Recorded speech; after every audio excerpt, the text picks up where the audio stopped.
try off my game today. Right.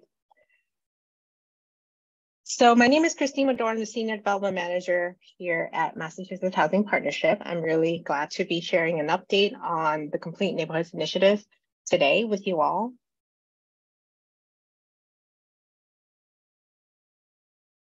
And before we get started, I wanted to provide some background about Complete Neighborhoods Initiative. The Complete Neighborhoods Initiative was funded by the Economic Development Bond Bill of 2021. And the bill authorized $50 million over 5 years to support building housing near transit areas. So we took some time to think about how to design a program that support this work. And we wanted to tackle our biggest challenges at its intersection. They're climate change, transportation, and housing. So with this program, we created 3 specific efforts to support those outcomes. And the first one is the 3ATA that I'm sure many of you are familiar with. The program is designed to support cities and towns, the 177 cities and towns that are considered MBTA communities in complying with Section 3A, the MBTA community zoning, where each community must adopt a district that allows multifamily housing by right near transit areas. The second program is the Complete Neighborhoods Partnership that I'm overseeing, then I will talk about more later on. And lastly, we do have a capital investment program where the majority of this funding is devoted to help subsidize building housing near transit areas. So what is a complete neighborhood, you might be thinking? A complete neighborhood is a neighborhood where it's built at the human scale. Anyone who's living in a complete neighborhood can access their daily needs, their essential needs, without getting into a car. They have the option to drive, but it is not a prerequisite to live in a complete neighborhood. And so your daily essential needs include housing, your job, going to school, and that also includes your amenities, public parks and institutions in the neighborhood, places where you can go shopping and get your essential services, like going to the hair salon without getting into a car. So much of this work is modeled after other places that have been using this planning model to plan for their communities. One is an example from Portland. They also call it the complete neighborhood. And another one is called a 20-minute neighborhood that you can see here that is being implemented in Melbourne, Australia. The Complete Neighborhoods Partnership Program has 4 main goals. The work is provided to support these 4 main goals to increase economic opportunity for disadvantaged populations, create inclusive neighborhoods, create dense, compact, connected neighborhoods, and reduce auto dependency. When we first started out the program, when we opened up the program for application to communities, we really wanted to find out what each community see as the recipe for their success. So we are providing technical services and meeting the communities where they are so they could implement strategies to accelerate public and private investments to build affordable housing near transit areas and mobility hubs. And there are 4 main ways that we provide these services. Community capacity building, so that is a lot about planning and being proactive about how to create a community that will ultimately look like a complete neighborhood. Inclusive and equitable growth, a lot of community engagement that Lily had touched on earlier this morning, that is part of this program as well. Readiness for investment is focused on pre-development work, due diligence, developing RFPs, providing architectural test bits. And finally, we also provide support for property owners or cities and towns that have surplus land that they would just like to understand whether this is financially feasible or housing should be developed on the property.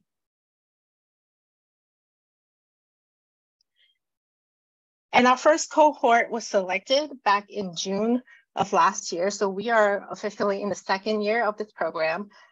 Each cohort is with us for 2.5 years. The full program is for 5 years. So we are actually opening up for another round this fall.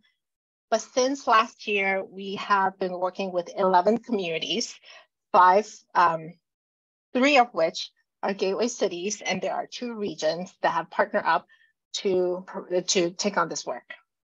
There are 12 service providers that are actively supporting these communities on the work that I mentioned earlier, 13 projects that are currently in progress or scoping, 8 of which are considered planning or zoning projects, and 5 are more focused on pre-development and financial feasibility. About 2/3 of the program, round 1 program budget has been committed so far, and the average project budget of each project is just under $50,000. So I'm going to spend the next few minutes to talk about what each community in this first cohort is working on and talk about the next steps. First up is West Chelsea. This is a gateway city that was pretty hard hit by the COVID-19 pandemic, and they have been doing a lot of work around station area planning. For Chelsea, we select Barrett Planning Group, Judy Barrett and her team, to look at how they can comply with the new MBTA community zoning law. And as part of that work, they would like to expand the transit-oriented development zoning overlay to a bigger area to unlock additional housing potential in the area. And lastly, they are also looking into amending their urban renewal plan as part of this work, because their original urban renewal plan did not include provisions for affordable housing. So all of these projects together will help the city provide more housing opportunities at all ranges of income and household types. Next, we're heading into Brockton, which is also another gateway city. Brockton is a majority city, does have 3 commuter rail stations, and our work for Complete Neighborhoods is focused on the Capello station area. And the departure of their major shoe manufacturing industry has really contributed to the disinvestment and decline of this neighborhood. But the neighborhood is still very walkable, and the walkable scale has been preserved despite the dominance of auto-oriented uses since the industry left, so over the past 50 or 60 years. When we first started meeting with the steering committee and the stakeholders in Capello, we heard very clearly that they would like to see vibrancy return to this area. But the zoning along Capello is not aligned at all with that vision. So we decided to build on the visioning work that they did for the neighborhood back in 2018 to actually develop a more robust master plan that has all the pieces and components that support and facilitate a real complete neighborhood. For Capello, we selected the architect Studio Luz, along with Emily Ennis and RKG Associates, to do this work as a joint consulting team. We're starting off with the Capello Neighborhood Master Plan, and part of this work is also helping the city comply with MBTA zoning for Capello Station area. They also would like to create an urban renewal plan for Capello, as well as take on form-based code development, and finally, maybe consider adopting district improvement financing for this area.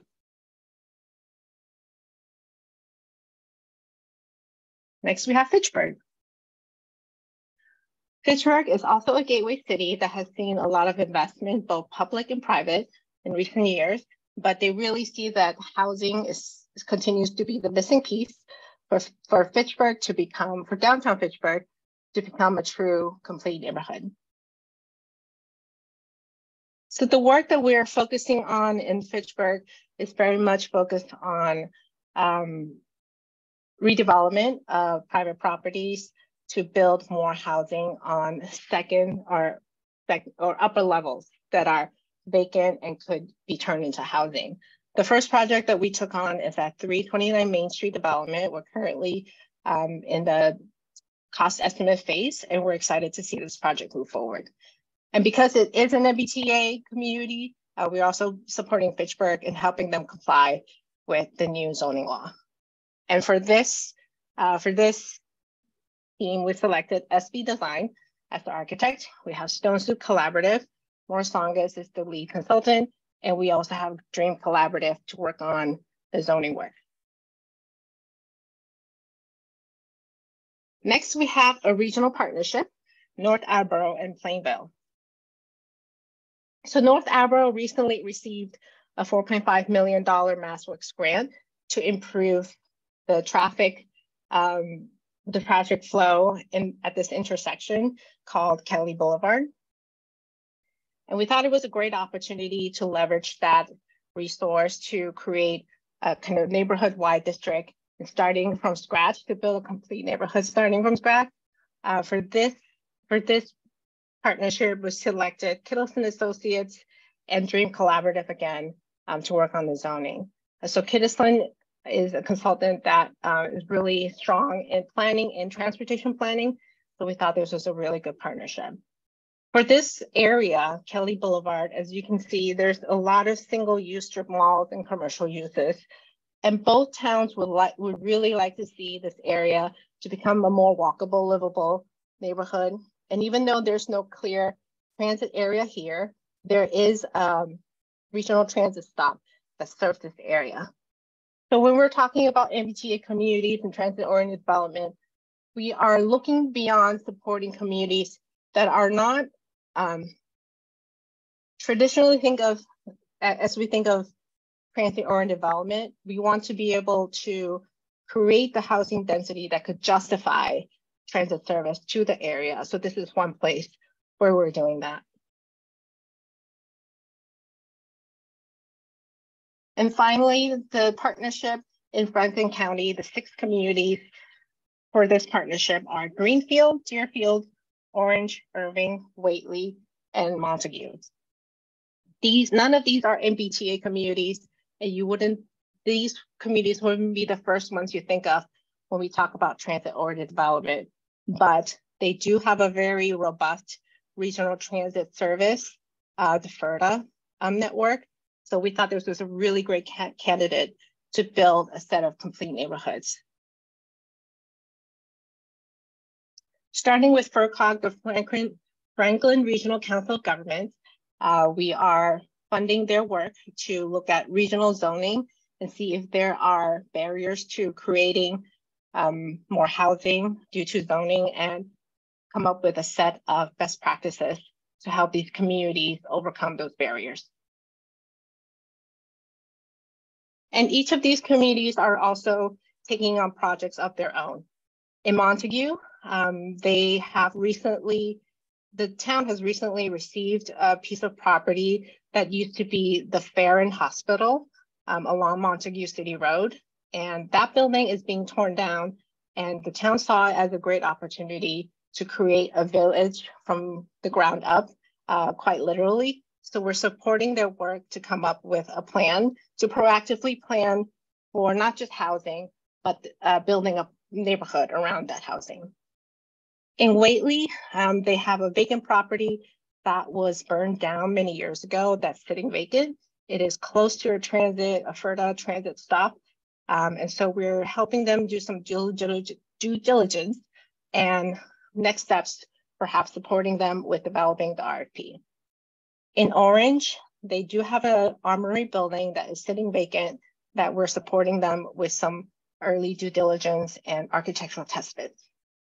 In Greenfield, we're working with a property developer at 176 Main, and we have been looking at test bits to build housing above the current building, and additional housing in the back of the parking lot, in the back of the building.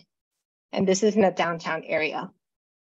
In Deerfield, in South Deerfield, there is a municipal campus where they have several municipal buildings that are underutilized, and we're helping them look at the area of more of a village type. So helping them with a master plan of that village.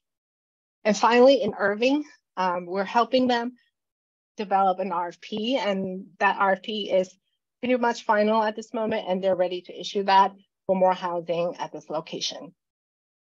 So all of these properties and locations are near regional transit stops.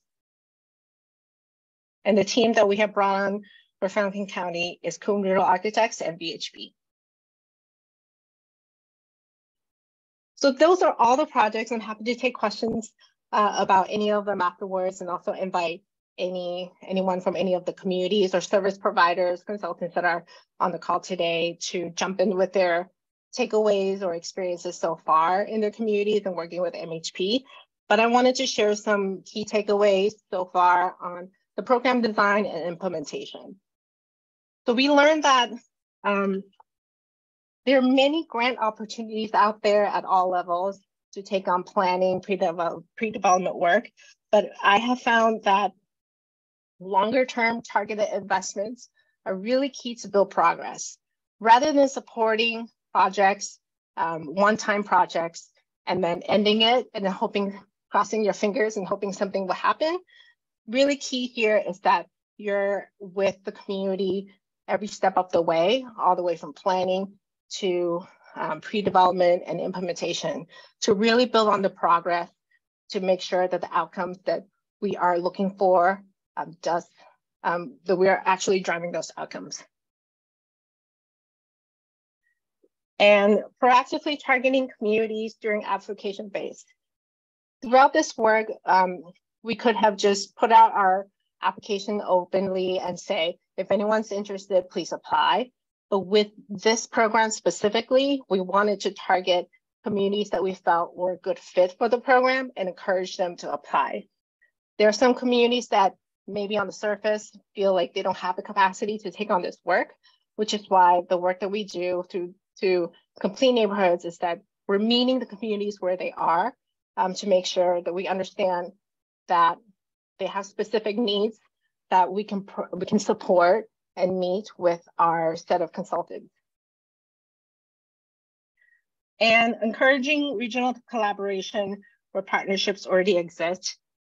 Even though we would like to see regional partnerships for this program, we didn't want to force communities to work together. We would really like to see partnerships that already existed so that there's already infrastructure or any kind of political capital that's in place for the projects to be implemented more smoothly. Because even though if you're just working on a planning project right now, down the road, you're going to need zoning support and community engagement, especially when it becomes, if it's across multiple communities, you really need that regional collaboration that takes time to build, and we may not be able to afford building that coalition from the beginning. Setting expectations and transparency around the use of funding. I think this is one key question that I get all the time is, what can we do with this funding? Will you just write us a check? And I think that's one of the things that surprise communities most is that no, and my answer is always no, I can't write you a check, but I could pay a consultant to do the work so that you don't have to write the check. And being very clear about the type of work that we can take on for the community, being flexible and nimble about it has been really successful. And what we did before the program initiated is to recruit a group of consultants that are experienced and have a lot of expertise around planning, zoning, architects, and real estate development financing. So having those consultants in place before we take on the projects and the program overall really help us explain to the applicants and our communities what kind of work that is ready to go without going out to procure a specific consultant for the work. And finally, embracing opportunities to cultivate new areas of expertise for consultants. One of the ways that we've done this is to train consultants on 3A, on MBTA zoning. And I think that has been really successful so that we are creating a new crop of consultants that can do this analysis. So some thoughts on program implementation. I think for communities that have pre-development projects, it's really important to be flexible and meet them where they're at and identify the critical path early on. Because when you're doing pre-development and due diligence work, something could always come up and you have to pivot. So being flexible is really key here. And I haven't had any significant examples to talk about at this point. So I'm knocking on wood on that. But I think being responsive and meeting the communities where they're at has been really positive. And I touched on this a little bit already, being nimble around unexpected changes in local political environment and market conditions. I've had a few scenarios where a project at the beginning seemed very promising. And a few months later, the owner would say, sorry, I don't want to do this anymore. So it's disappointing, and it could create some early losses in terms of program implementation and funding. But I think setting up your expectations early could really help with that. Being intentional about creating steering committees. I think some of the ways where we went about creating steering committees is that in the beginning, I wanted steering committees for everyone, but not all of them could be engaged at every single level. So being intentional about what roles they will take on in the beginning could be very helpful. Relying on external partners for advice. I do this a lot. I call out my partners at Mass Housing and Mass Development, MAPC for advice, because this work, we can't take it on alone. And I'm very aware that there are other agencies that are doing similar work. So we can all work together towards the same goals that would amplify our impact. And finally, holding in-person meetings. I feel like we have taken that for granted over the past several years. When I am in some of these in-person meetings, I can see there's social capital that's being built just by watching people talking to each other. And that's really the groundwork that Lily was talking about during the first session, is that you really need to start building your coalition early and to lay the groundwork for anything that might need their support later on. And I think Zoom is really convenient, virtual meetings are really convenient, but definitely don't take in-person meetings for granted. If it's possible to hold in-person meetings, make it easy for people to come. Think about the time of the day, the materials, and translations so that people can easily attend. I have seen that that's been really positive to have in-person meetings. And so, like I said earlier, our program is open for a second round of funding this fall. I don't have a specific date yet, but if you have any interest or questions about the program, feel free to ask me now or reach out to me afterward at madore@mhp.net or give me a call. And that's it. Thanks so much, Christine. That was so exciting to hear the updates and all that work that the communities have been doing. We have had a few questions come in. Could you talk about how the experience of doing this work differs across the wide range of community types that you're working in? I think the different community types have been fascinating. There are communities where they've been doing planning and development for a long time, like the city of Brockton. They know exactly what they need to do to drive housing production and the kind of planning activity, the stakeholders they need to reach out to have effective community engagement. And compared to Franklin County, there's 6 communities, and because they're smaller, more rural communities, the capacity for planning and development isn't always there. So that required a lot more kind of hands-on from me, which I didn't mind. I actually enjoy it very much.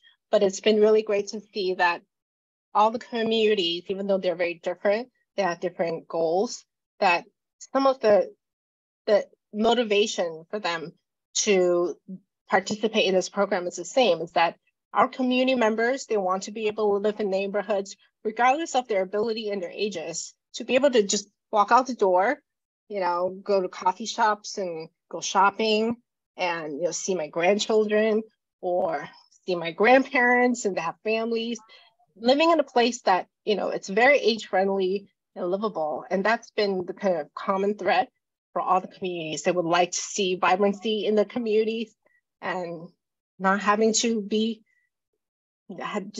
own a car and drive everywhere.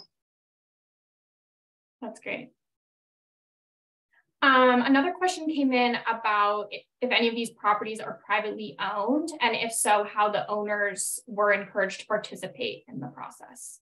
Yeah, that's a great question. So the way that our program works is that with private properties, because we cannot use public funding for private benefit, the way we have worked with private owners is that we create a forgivable loan. It's like a loan note where we set up a very informal agreement where we will provide you with this technical service.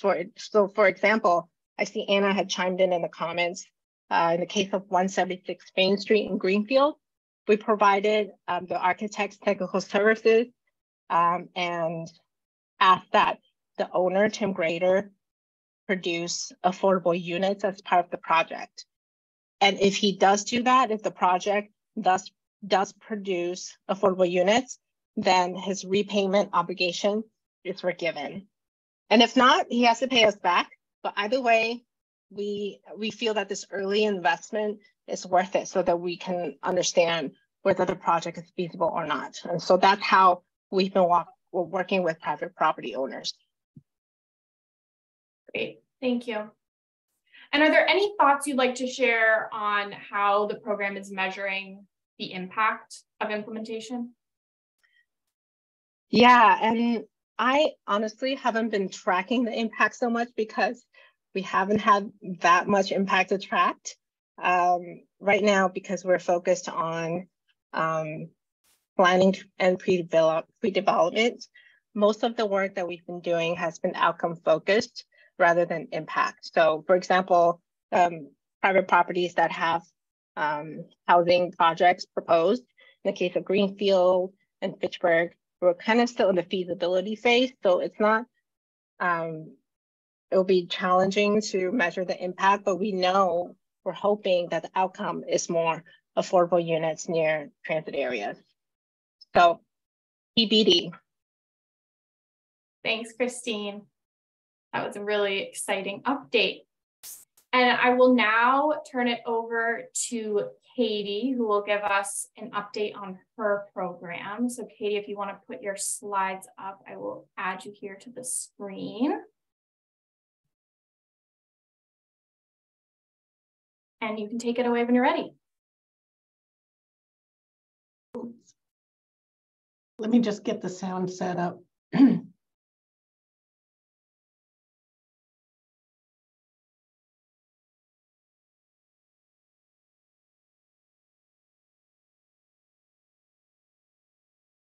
Oops.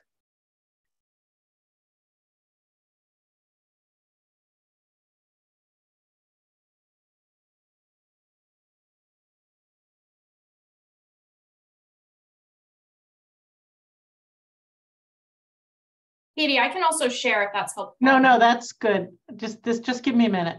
Okay.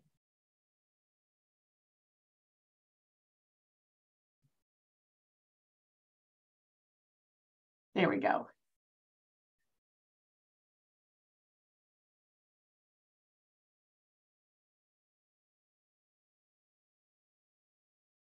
Okay. Everyone got that? You can see it, yeah. I am gonna just make double sure we can hear it. In any case, my name's Katy Lacy, Senior Planner with MHP's Community Assistance Division, and I'm gonna just give a brief overview of the MHP's, our Technical Assistance Program for MBTA communities. And I'm guessing a lot of you are here from the 177 MBTA communities. So I'm not going to go into all the details of the guidelines, but in summary, the law requires all MBTA communities create a zoning district of reasonable size in which multifamily housing at 15 units an acre is permitted as of right. And the guidelines provide a lot of great information. The link is at the end of this about how communities can comply.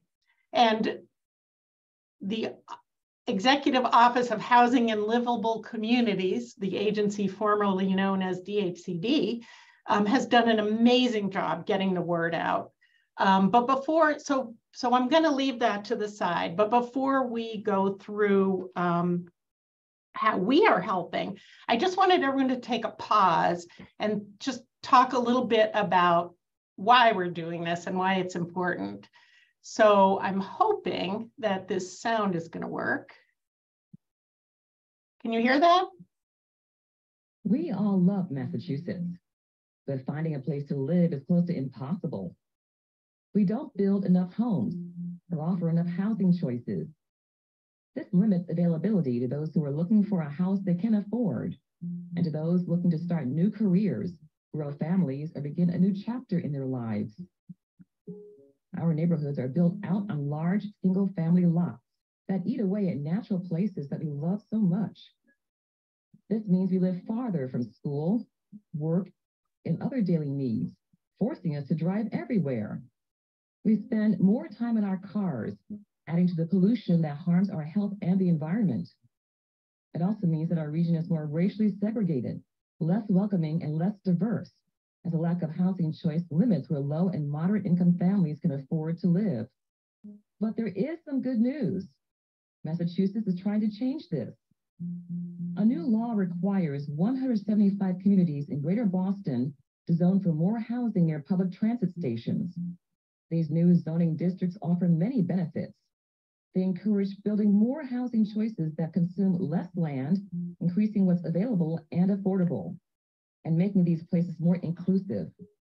They encourage communities that are transit-oriented, putting those new homes near transit stations and walkable downtowns, supporting public transportation and access to jobs. This means less time in the car, reducing traffic and pollution, and promoting better health. They encourage complete neighborhoods, which brings people closer not only to daily destinations like work and school, but daily needs like stores, restaurants, and public places, where people can gather and participate in the neighborhood's growing prosperity.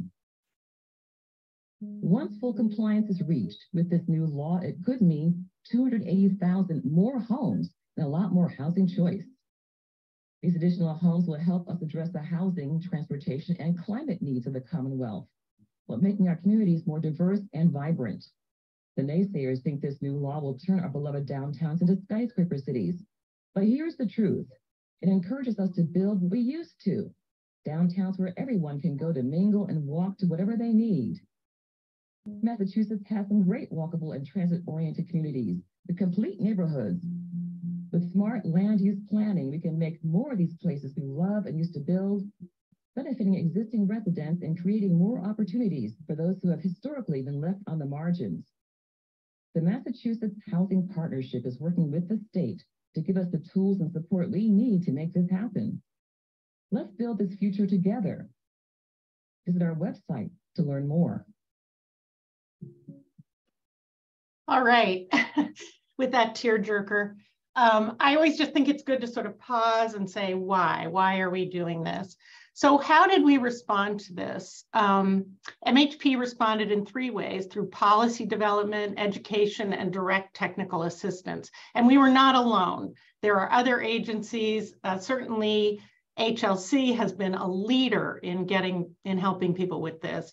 But in terms of policy development, since we were established, we've been advocating for zoning reform. As far back as 2013, MHP proposed state legislation requiring all communities to have multifamily housing in appropriate districts.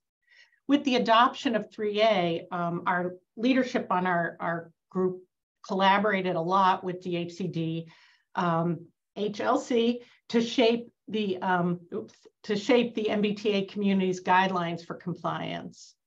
And education included the development of universal resources like that great little movie we just saw to help people understand the law and what was required. We did a multi-part webinar series, and our Center for Housing Data helped a lot played a critical role, I'd say, in the development of the compliance model that is going to be used to help communities comply.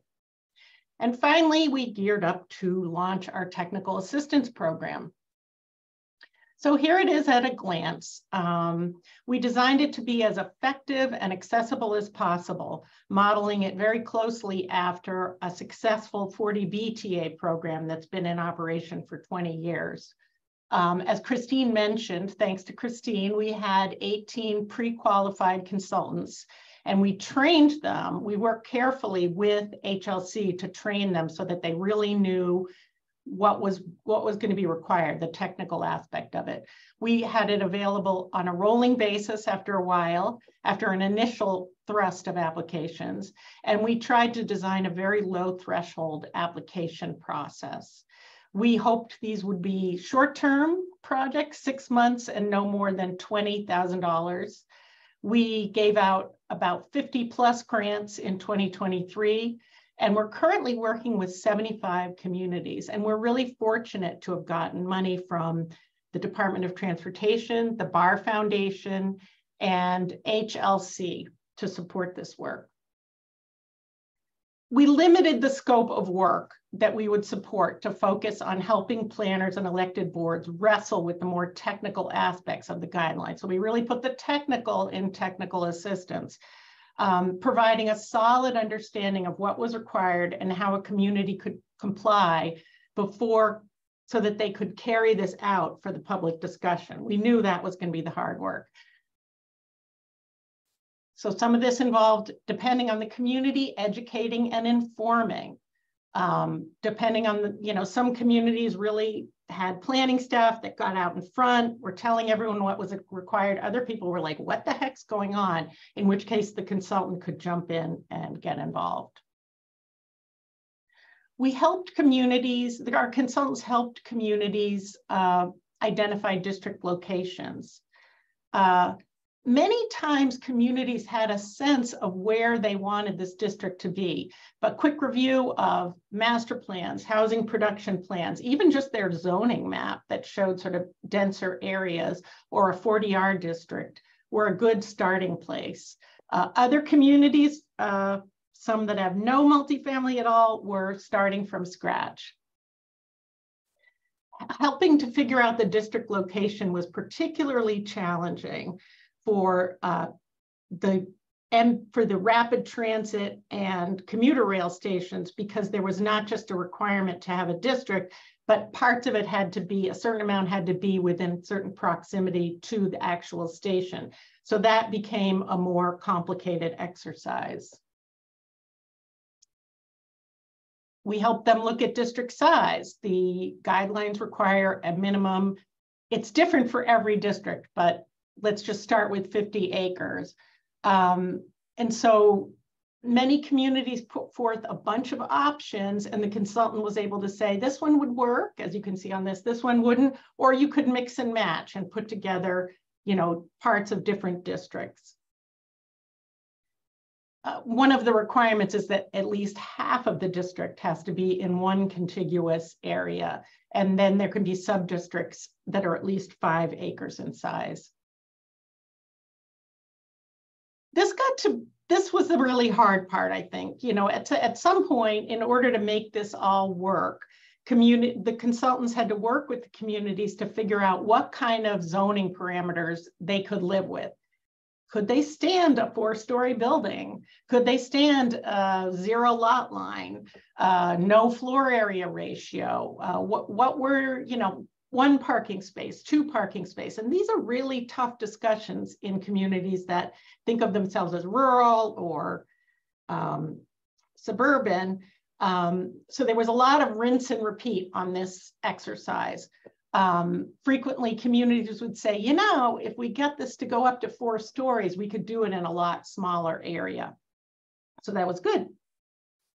And then finally, the consultants we had ran the numbers, put them in this compliance model to make double sure that the areas being proposed looks like they complied with the acreage, the unit capacity, the density per acre. Again, This was all preliminary. Everything has to go to HLC for a final compliance review, but it just got them kind of pointed in the right direction before going into the public discussion period. Sorry about that pink line. Some consultants got as far as helping communities actually turn this into zoning language that would come up as a bylaw or ordinance amendment. You know, great. Often communities use their town council. In this case, it was ready to get sent out there for review. And then finally, we are well aware that getting the sort of technical ducks in a row is just the first step in what's going to be a very long journey.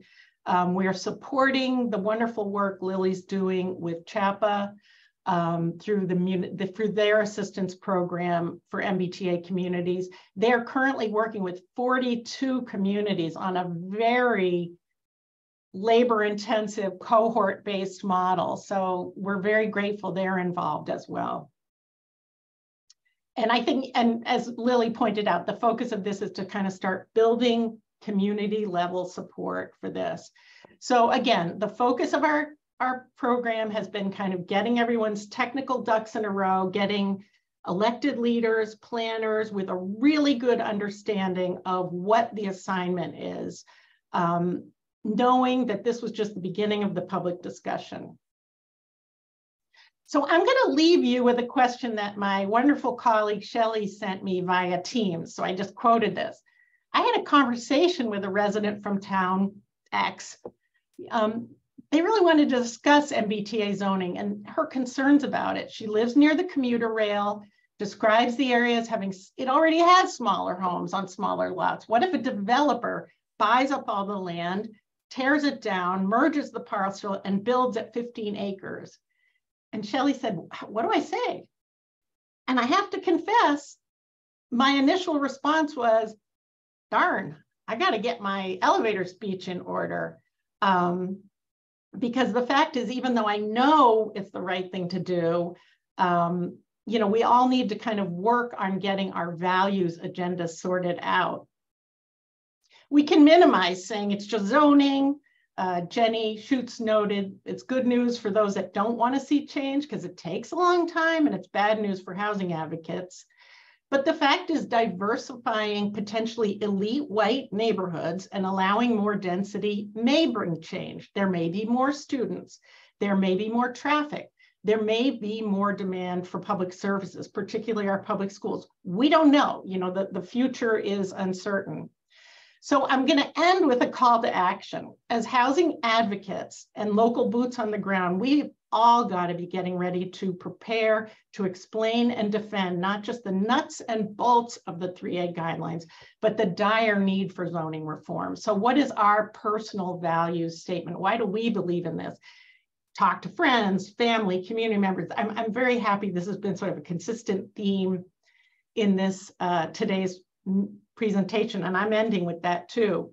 We're lucky to be in a moment of amazing new information. Amy Dane was mentioned, Jenny's work, the Boston Globe, to help us prepare our elevator speech.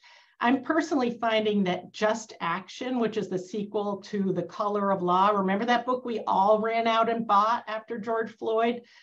This is sort of a how-to manual, has been an amazing source for sort of helping me tone it up. And Shelley, I'm sorry, I'm honestly still working on it, but there are so many reasons: climate change, racial justice, expanding access to opportunities. But let's all join forces on this campaign. So with that, I will close. And thank you, guys.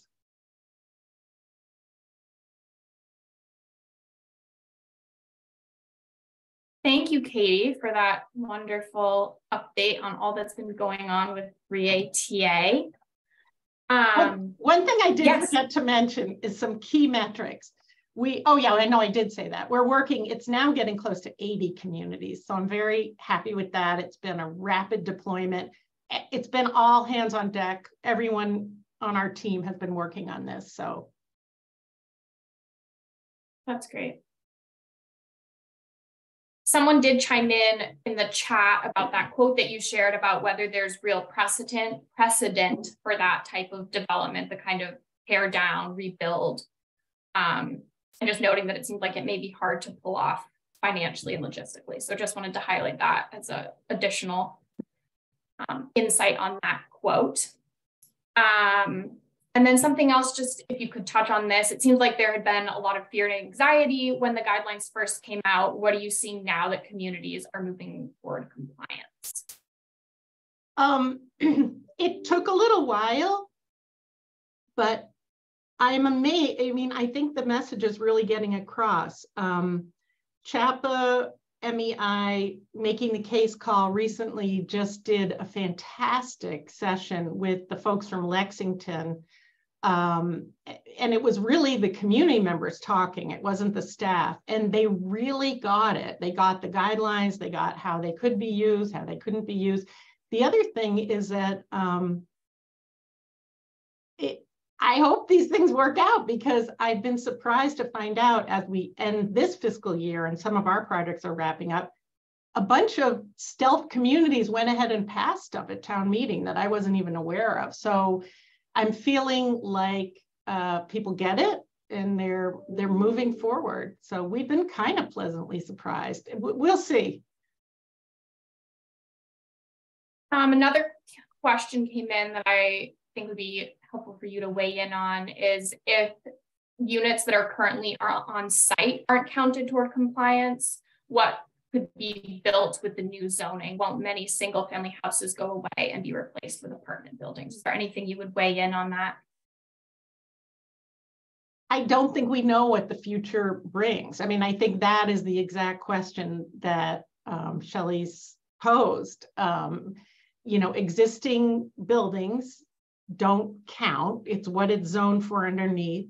There is the potential that that could change. It's really up to the community to shape what would go back there should the buildings get torn down to make it something that is palatable. Also, I do hear this a lot about, you know, a developer is going to get the land and build it. It's a two-way street. I mean, developers can't just take land, right? There has to be sort of a decision and a landowner wanting to sell it and that kind of thing. So I don't have a firm answer to that. I think things can change. And is there anything else as we wrap up that you'd like to weigh in on with future application rounds? I think we're thinking we might expand the scope to help out to the need, you know, to the extent it's needed. HLC has really been quite lavish with assistance on this. So can you clarify what HLC means, Katy? Yes, the Executive Office of Housing and Livable Communities. I'm still practicing this. Formerly DHCD. I think we're trying to maybe expand it that we could assist communities with the economic feasibility analysis associated with the inclusionary requirement, and maybe to go a little deeper with community engagement depending on the need. And the other thing is there still are a whole bunch of other communities that we haven't heard from, but if anyone wants to apply, the link is at the end of this presentation in your binder. Great. Thanks so much, Katy. So as we wrap up today, I wanted to thank you all for attending today's sessions. Thank you for your thoughtful questions and the robust discussion in the chat. Also, thank you to our presenters and speakers for sharing your expertise and insights with all of us.